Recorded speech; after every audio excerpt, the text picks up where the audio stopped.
보겠습니다. 베드로전서 2장 18절로 21절 말씀입니다. 제가 가진 성경은 신약성경 379면에 있습니다. 베드로전서 2장 18절부터 21절까지 우리 함께 내용을 생각하면서 합독하도록 하겠습니다.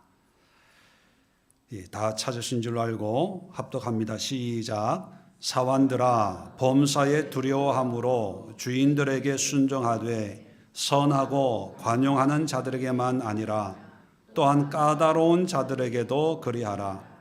부당하게 고난을 받아도 하나님을 생각함으로 슬픔을 참으면 이는 아름다우나 죄가 있어 매를 맞고 참으면 무슨 칭찬이 있으리요. 그러나 선을 행함으로 고난을 받고 참으면 이는 하나님 앞에 아름다우니라. 이를 위하여 너희가 부르심을 받았으니 그리스도도 너희를 위하여 고난을 받으사 너희에게 본을 끼쳐 그 자취를 따라오게 하려 하셨느니라. 아멘. 자, 오늘 이 말씀을 가지고 십자가 때문에 라는 제목으로 말씀을 함께 나누려고 합니다. 이제 오늘은 예수님이 부활하신 부활의 감사와 감격이 있는 주일이지요. 십자가 하면 여러분들은 어떤 느낌을 받습니까? 교회도 십자가가 있고 또 십자가 옆에 뭐가 있어요? 가시관이 있습니다. 가시관만 보면 고통, 아픔, 괴로움, 여기다가 어떤 영적인 은혜를 더하면 예수님이 나의 죄를 대신 지시고 고난당하셔서 내가 구원받았다, 용서함 받았다라고 하는 어떤 신앙의 의미를 생각하기 쉽습니다. 예, 그렇지요. 그런데 예수님의 부활로 말미암아 이 십자가, 이 면류관의 의미가 달라졌습니다. 그래서 저희 교회도 오른쪽에는 가시관이 있지만, 면류관이 있지만 오른쪽에는 파란 푸른 빛이 도는 꿈과 희망이 있는, 뭐 맞추는 거죠, 뭐. 해석하는 거죠, 뭐. 부활을 통해서 이 의미가 완전히 달라졌어요. 그래서 십자가는 더 이상 고통이 아니고 아픔이 아니고 눈물이 아니고 이제 십자가는 우리의 삶에 새로운 활력을 주고 구원을 주고 영원한 생명을 보장해 주는 신앙의 상징이 되었습니다. 그렇다면 이제 우리는 예수를 믿는 그리스도인들이지요. 그러면 우리는 어떻게 이 십자가의 의미를 담고 살아가야 될까? 어떤 분들은 그런 생각을 합니다. 2000년 전에 예수님이 십자가에 달려 돌아가시고 부활한 그 십자가가 21세기 2025년을 사는 나에게 무슨 상관이 있냐? 그건 예수님이 지신 십자가고 예수님이 이루셨고 용서하셨고 우리는 구원받았어. 그렇다면 지금 나에게 십자가는 어떤 의미일까? 그런 질문, 의문을 가진 분들에게 오늘 말씀은 아주 분명한 해답을 주는 그런 말씀이라고 여겨집니다. 본문이 너무 길어서 18절부터 21절까지만 제가 본문으로 삼았지만 사실 이 본문의 내용은요 2장 11절부터 3장 6절까지가 같은 의미를 담고 있는 그런 내용들로 되어 있습니다. 베드로 사도가 고난과 핍박을 앞두고 있는 교인들에게 위로와 권면의 말씀을 이제 적어서 편지를 썼거든요. 자, 그런 일반적인 권면을 하고 이제 11절, 2장 11절에 보면 사랑하는 자들아, 또 18절에 보면 사환들아. 이게 사환이라고 하는 것은 로마 시대의 종입니다. 종, 노예들. 짐승 이하의 대접을 받고 사고 팔고 하는 물건 취급 받고 있는 그런 노예, 종들에게 얘기하고 있습니다. 또 3장 1절에 보면 아내들아 이렇게 얘기하고 있고요. 3장 7절에 보면 남편들아 이렇게 이야기하고 있습니다. 뭐냐 하면 일반적인 교훈을 주고 있다가 이제 교회 안에 이제 여러 계층의 사람들이 있지 않습니까? 일반적으로 하나님의 사랑을 받는 성도님들, 또 그 중에는 노예 중에 전도가 되어서 교회에 출석하고 있는 종, 노예들도 있습니다. 그런 사람들에게, 또 교인들에게, 교인들 중에는 아내들도 있고 남편들도 있잖아요. 이런 사람들에게 특별히 권면을 하고 있는데, 그냥 단순히 이들에게 권면하는 것이 아니라 아주 특별한 방법을 이용하고 있습니다. 제가 성경 공부할 때 자주 말씀드리는 것 중에 하나인데, 성경을 기록할 때 뭔가를 강조하기 위해서 여러 가지 수사법을 동원하는데, 그중에 일반적으로 자주 쓰이는 방법 중에 하나가 샌드위치 구조다, 그런 설명을 한 적이 있습니다. 샌드위치라는 게 위에 빵이 있고 밑에 빵이 있고 그 안에 뭐 이렇게 햄이나 맛있는 거를 끼워 넣잖아요. 햄버거처럼. 따로따로 먹어서는 맛이 없고 한꺼번에 먹어야 돼요. 어떤 분들은 햄버거를 주면 빵 따로 먹고 패티, 고기 따로 먹고 치즈 따로 먹고 이거 바보 같은 모습 아니겠습니까? 이 샌드위치 구조를 이루는 이유가 뭐냐 하면 제일 중간이 가장 중요한 요소예요. 이 중요한 요소가 위에도 영향을 미치고 밑에도 영향을 미쳐서 따로따로 생각하지 말고 통으로 생각해라, 통으로 이해해라, 그런 의미거든요. 햄버거 먹는 것처럼, 샌드위치 먹는 것처럼. 자, 그러면 11절부터 보면 사랑하는 자들아, 사환들아 라고 20절까지 이제 권면을 합니다. 아까도 말씀드린 것처럼 3장 1절 아내들아, 3장 7절 남편들아 권면을 하는데 중간에 끼어 있는 게 21절부터 25절이에요. 그러면 21절부터 25절이 햄버거의 패티처럼, 샌드위치의 치즈처럼, 햄처럼 중간에 끼어 있는데, 이 끼어 있는 게 중요하다는 거거든요. 그리고 이 끼어 있는 것이 위에도 영향을 미치고 밑에도 영향을 미친다는데, 과연 21절부터 25절까지의 내용은 뭘까? 한번 읽어보겠습니다. 21절입니다. 이를 위하여 너희가 부르심을 받았으니 그리스도도 너희를 위하여 고난을 받으사 너희에게 본을 끼쳐 그 자취를 따라오게 하려 하셨느니라. 22절입니다. 그는 죄를 범하지 아니하시고 그 입에 거짓도 없으시며 욕을 당하시되 맞대어 욕하지 아니하시고 고난을 당하시되 위협하지 아니하시고 오직 공의로 심판하시는 이에게 부탁하시며 친히 나무에 달려 그 몸으로 우리 죄를 담당하셨으니. 자, 이게 뭘 의미하는 걸까요? 예수님의 십자가를 의미하는 거예요. 십자가의 죽으심. 계속 읽겠습니다. 이는 우리로 죄에 대하여 죽고 의에 대하여 살게 하려 하심이라. 그가 채찍에 맞음으로 너희는 나음을 얻었나니 너희가 전에는 양과 같이 길을 잃었더니 이제는 너희 영혼의 목자와 감독 되신 이에게 돌아왔느니라. 뭐냐면 십자가예요. 십자가. 예수님의 십자가로 말미암아 우리가 용서함 받고 하나님의 자녀가 되었다 하는 것을 중간에 놓고, 그러니까 사랑하는 자들아, 사환들아, 그러니까 남편들아, 아내들아, 이렇게 얘기하는 겁니다. 자, 그렇다면 여러분, 아까도 말씀드렸지만 이 네 부류의 사람에게만 적용되는 게 아니라 교회 안에 있는 모든 사람에게 적용되는 말씀이라고 우리는 해석할 수가 있습니다.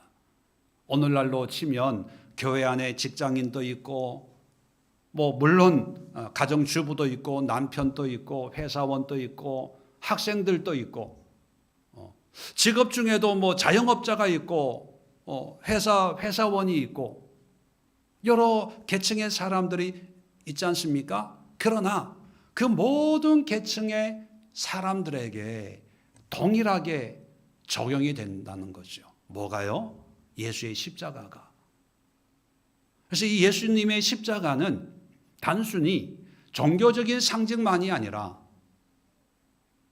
모든 그리스도인들이 살아가는 모든 삶의 영역에 영향을 미치는 하나님의 은혜의 도구라는 것을 우리는 기억을 해야 됩니다. 그래서 예수님의 십자가가 나에게 무슨 소용이 있냐?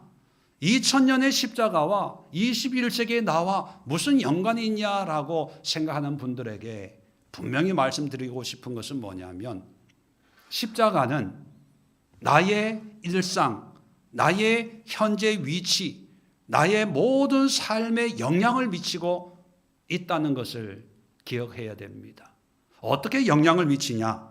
자, 11절 한번 볼까요? 사랑하는 자들아, 일반적으로 11절, 거류민과 나그네 같은 너희를 권하노니 영혼을 거슬러 쌓아놓은 육체의 정욕을 제어하라. 너희가 이방인 중에서 행실을 선하게 가져 너희를 악행한다고 비방하는 자들로 하여금 너희 선한 일을 보고 오시는 날에 하나님께 영광을 돌리게 하려 함이라. 뭐냐 하면, 믿습니다로 끝나는 것이 아니라 이 십자가를 믿는다면 우리의 일상에서 선한 행실을 통해서 믿지 않는 사람들에게 감동을 줄 수 있는 그런 삶이 되어야 된다는 겁니다. 자, 또 18절에 사환들, 종이라고 얘기했습니다. 이 종들은요, 미래가 없는 사람입니다. 희망을 꿈꿀 수 있는 사람들이 아니에요. 자, 그런데도 이 사람들에게 범사에 두려워함으로 주인들에게 순종하되 선하고 관용하는 자들에게만이 아니라 또한 까다로운 자들에게도 그리하라. 좋은 주인이 있으면 얼마나 충성하겠습니까? 근데 때로는 악한 주인이 있을 수 있잖아요. 자, 그럴 때 종들은 불평하고 불만하고 주인 앞에서 그냥 형식만 취할 수 있는데, 근데 이 십자가 때문에 그렇게 살지 말라는 거예요. 오히려 당당하고 담대하게 주인이 어떻게 나를 대하든 간에 나는 선하고 성실하게 최선을 다하는 그런 삶을 살아라는 거예요. 십자가로 말미암아, 십자가 때문에 우리의 환경이 바뀌어지지 않더라도 기존에 살던 삶을 그대로 사는 것이 아니라 변화된 마음, 새로운 태도로 긍정적이고 적극적이고 성실하게 살라는 그런 가르침을 십자가를 통해서 말씀하고 있습니다. 자, 3장 1절에 보면 아내들에게 얘기합니다. 아내들아, 이와 같이라고 하는 것은 뭐와 같다는 걸까요? 바로 위에 있는 예수님의 십자가와 같이, 예수님이 우리를 위해서 이렇게 한 것과 같이, 십자가와 같이라는 의미죠. 자기 남편에게 순종하라. 여러분, 남편이 무서워서 훌륭해서 순종하는 것이 아니라 뭐 때문에 순종하는 겁니까? 십자가 때문에 순종하는 거예요. 자, 7절에 남편들아 그렇게 얘기합니다. 이와 같이, 뭐와 같이요? 예수님의 십자가와 같이 지식을 따라 너희 아내와 동거하고 그를 더 연약한 그릇이요 또 생명의 은혜를 함께 이어받을 자로 알아 귀히 여기라. 한마디로 사랑해라. 아내가 너무 이쁘고 너무 착하고 너무 멋있어서 사랑하는 게 아니라 뭐 때문에 사랑하는 겁니까? 십자가 때문에 사랑하는 거예요. 그렇게 보면 모든 삶이, 모든 사람들이 주어진 삶에 최선을 다하고 열심을 다하는 그 동기가 어디에서 시작하냐 하면 십자가입니다.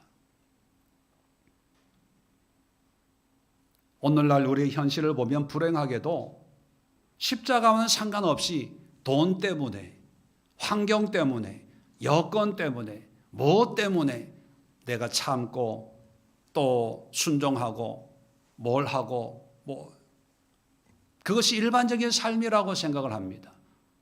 월급 받기 위해서 일해야 되는 거고 퇴근 시간 땡 하면 이제 내가 할 일은 끝났다고 생각하죠. 가정에서도 남편과 아내가 서로 미워하고 시기하고 질투하고 오만 감정과 어떤 인간적인 그런 생각에 쌓여 있으면서 그래도 아내니까 남편이니까 그냥 참고 인내합니다. 어떤 경우에는 자식 때문에, 어떤 경우에는 이런 것 때문에 저런 것 때문에. 근데 성경은 우리의 모든 일상, 모든 관계, 모든 삶을 오직 십자가 때문에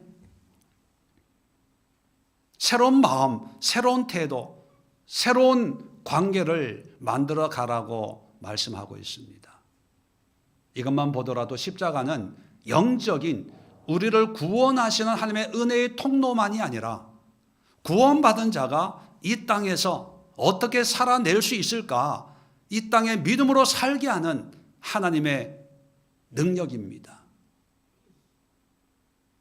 그렇기 때문에 십자가는 단순히 어떤 구원의 상징으로 교회 네온 사인이나 교회 안에 인테리어로 걸어놓는 장신구가 아니라 우리의 가정이면 가정에서, 직장이면 직장에서, 교회면 교회에서, 학교면 학교에서, 학생으로, 직장으로, 가장으로, 아내로, 교인으로 자기의 역할을 충분히 감당해낼 수 있는 하나님의 은혜의 원천이 십자가라는 것입니다. 그래서 이 십자가로 살아가는 삶, 십자가의 은혜로 구원받은 성도들의 삶은 어떤 삶이냐 하면 종이 기도 많이 해서 자유인이 되는 것을 성경은 말하고 있지 않습니다. 아내가 남편을 사랑하면 남편이 변화된다고 약속해 주지 않습니다. 남편이 아내를 섬기면 아내가 감동받아서 변화되어서 착한 아내가 된다고 얘기하지 않습니다. 오직 하나만 얘기하는데 너는 십자가 때문에 네가 해야 될 일을 하라는 거예요. 종들에게 내가 이렇게 주인을 섬기면 주인이 나를 잘 대해 줄 거야 라고 기대하지 말고 까다로운 주인일지라도 십자가 지신 예수님 생각하면서 네가 선을 행하라, 섬겨라, 충성해라. 아내에게도 남편에게 순종해라. 남편에게도 아내를 사랑해라. 그 결과는 몰라요. 근데 결과에 연연하지 말고 그냥 내가 하나님의 은혜를 덧입은 하나님의 백성으로서 십자가의 의미를 실천하라는 것입니다. 그러면 학생은 학생으로서의 십자가의 삶을 살아내면 되는 것이고 아내는 아내로서, 남편은 남편으로서, 교인은 교인으로서의 자기가 해야 될 위치를 지키고 성실하게 최선을 다하는 것이 바로 하나님의 뜻이고 그러한 삶을 가능케 하는 것이 십자가라고 오늘 베드로 사도는 우리에게 말씀해 주고 있는 것입니다. 저 얘기를 잠깐 말씀을 드리면 제가 미국에 가서 처음으로 교회라는 데를 다니면서 이제 신앙생활을 하다가 성경에 대해서 너무 궁금한 게 많아서 신학을 한 2년 정도 공부를 했습니다. 목회자가 되려고 신학을 한 게 아니라 궁금증 해소하려고 신학을 공부를 한 거지요. 그런데 문제는 뭐냐면 그 과정을 마쳤더니만 같이 공부하는 사람들이 다 대학원을 가는 거예요. 저도 고민이 생긴 겁니다. 다시 제가 공부하는 쪽으로 가야 될지 아니면 대학원을 진학해서 정말 이제 목회자가 돼야 될지 그걸 결정을 해야 되는 그런 순간이 왔어요. 그게 1993년이더라고요. 고민이 됐습니다. 어떻게 해야 될까? 고민하다가 한 달 예정으로 여행을 하기로 했어요. 제가 미국에 있었으니까 미국에서 한국으로 와서 한국에서 대만, 태국, 싱가포르, 필리핀 그리고 한국, 미국으로 오는 이 여정을 준비를 했습니다. 그래서 한국은 왕복이지만 다른 나라는 다 편도로 비행기 표만 끊고 아는 사람도 없고 갈 데도 없고 뭐 요즘처럼 인터넷이 있던 시대가 아니니까 아무런 정보가 없는 그런 상태에서 여행을 하기로 했습니다. 왜냐하면 이번 이 한 달간의 여행을 하나님이 어떻게 인도하는지를 보고 내가 신학을 할지 말지 결정하겠다. 왜냐하면 신학이라고 하는 이런 목회자 이런 생활이 저희 집안에는 없었거든요. 어깨 넘어 본 적도 없는 그런 삶의 방향이기 때문에 한 달 동안 하나님이 인도하시는 거 보고 순적하게 인도해 주시면 내 인생을 하나님이 책임져 주신다는 확증으로 여기고 신학을 하고, 만약 그렇지 않으면 내가 살아왔던 그런 분야로 다시 돌아가겠습니다. 그런 마음이었거든요. 그래서 한국에 와서 이제 준비를 해서 비행기를 타고 대만으로 가서 대만에 그냥 여행하는 거죠. 뭐 배낭여행처럼. 근데 태국에서 태국 방콕에서 싱가포르 가는 야간 열차가 있습니다. 국제 야간 열차가 있는데, 그래서 하루 호텔비를 줄이려고 이제 기차에서 잠을 자는 그 티켓을 끊어서 이제 오는데, 이제 침대 열차입니다. 8시간인가 9시간 가는데, 이제 태국 방콕에서 출발해 가지고 말레이시아로 해서 쭉 내려와서 이제 싱가포르까지 오는데, 같이 타고 있는 그 칸에 미국 젊은 부부가 어린 애를 이제 무등처럼 이렇게 태우고, 애도 아주 어린 애예요. 그런 애를 데리고 이렇게 해외 여행을 다니는 거예요. 거기도 이제 배낭처럼, 왜 미군 더블백이라고 왜 배낭도 아니고 왜 이렇게 짊어지는 그런 군인들, 옛날 군인, 요즘은 그런 게 없는 것 같은데 그런 걸 메고 여행을 하는데, 그래서 이제 나도 미국에서 왔다, 자기도 미국이다, 어느 주냐 뭐 이러면서 나도 크리스찬이고 뭐 이런 얘기를 그냥 얘기를 하고 이제 왔습니다.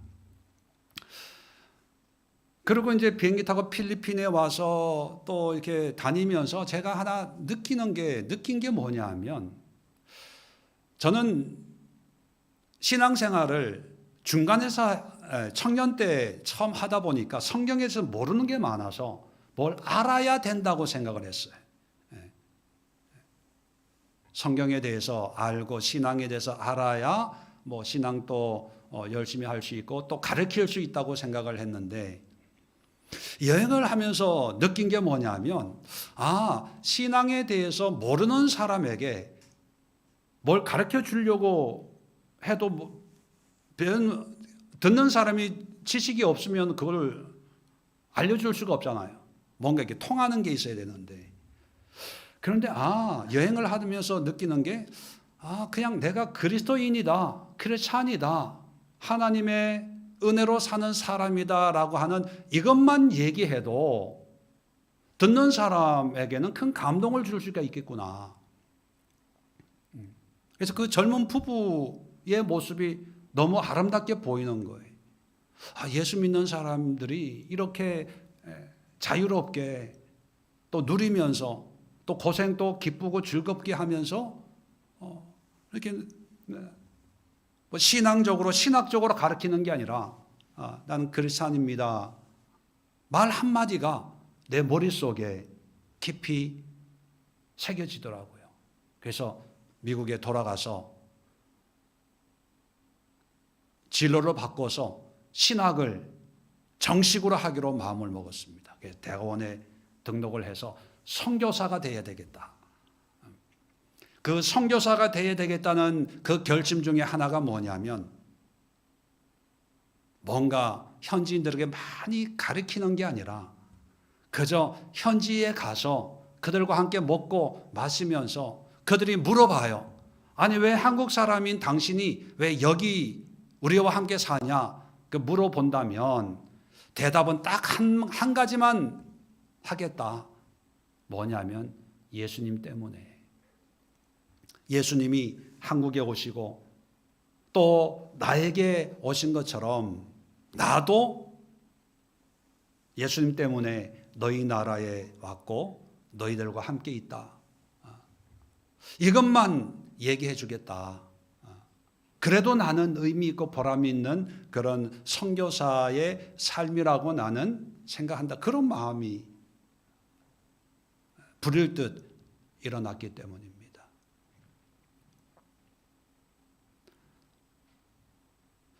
근데 선교사가 되지 못하고 목회자가 됐습니다. 근데 또 따지고 보면 선교사 일을 하고 있는 것 같아요. 왜냐하면 미국인으로서 한국에 와서 사역하고 있는 걸 보면, 그리고 목회하면서 예수만 전하고 십자가만 전하고 그런 걸 보면 우연히 만난 그 젊은 부부의 그 그리스도인이라는 그 말 한마디가 나도 누군가에게 그리스도인, 예수님 때문에, 십자가 때문에라는 말 한마디만 할 수 있다면 그래도 나는 내 사명을 다 감당하는 게 아닌가 그런 생각을 했었습니다. 우리가 신앙생활을 열심히 한다고 할 때 자칫하면 종교인의 열심을 생각하기가 쉽습니다. 교회 열심히, 예배 열심히, 기도의 열심히, 그것도 중요하죠. 그런데 이 십자가는 종교인의 열심뿐만 아니라 우리의 삶의 현장에서도 우리의 살아가는 태도와 자세와 마음가짐과 또 우리의 삶의 이유, 존재의 이유, 왜 내가 이 일을 해야 되는지, 왜 내가 이런 수모를 겪어야 되는지, 거기에 대한 이유와 의미를 주는 것이 바로 십자가고, 또 그러한 삶을 살아내도록 만들어주는 힘의 원천이 바로 십자가임을 베드로 사도는 우리에게 말씀해 주고 있습니다. 그래서 너희나 종처럼 구차한 삶을 살더라도 아내로서 힘든 삶을 힘든 환경에서 근근히 살아가더라도 또 남편으로서 무거운 짐을 지고 살아가더라도 십자가 때문에 살아라. 그 말씀을 하고 있습니다. 요즘 젊은 청년들이 미래를 염려합니다. 앞으로의 진로에 대해서 여러 가지 고민들이 많은 그런 시대가 되고 말았습니다. 미래의 진로를 고민하는 사람들마다 저는 그런 얘기를 합니다. 유학을 할까, 취업을 할까, 어떻게 살까. 그럴 때마다 늘 왜 이 좁은 이 땅, 대한민국 안에서만, 한국 안에서만 생각을 하냐. 여기서 경쟁하려고 하냐. 왜 삼성, 현대, 이런 회사만, 한국에 있는 대기업만 생각하냐. 하나님이 온 땅을 창조하시고 그 온 땅에 우리를 내보내시면서 땅에 충만해라, 번성해라, 이 땅을 다스리고 정복하라고 했는데 대한민국만 있는 것이 아니라 온 세상이 있다. 그 온 세상으로 나가라. 유학 가고 싶으면 유학 가라. 저는 적극 권장합니다. 외국 가고 싶으면 가라. 그래서 제 조카 하나도 캐나다 학교 학생 왜 가는 거 있잖아요. 워킹 홀리데이인가 그걸 하고 거기서 정착을 해서 결혼하고 아이 낳고 살고 있고요. 강의도 유학 가야 되나 말아야 되나 고민할 때 저는 적극 추천했어요. 유학 가라. 가서 한국 돌아오지 말고 거기에 뿌리 내리고 살아라. 엄마 아빠는 별로 왜 아들 하나인데 근데 저는 한국 오지 마라. 미국 가든 영국 가든 프랑스 가든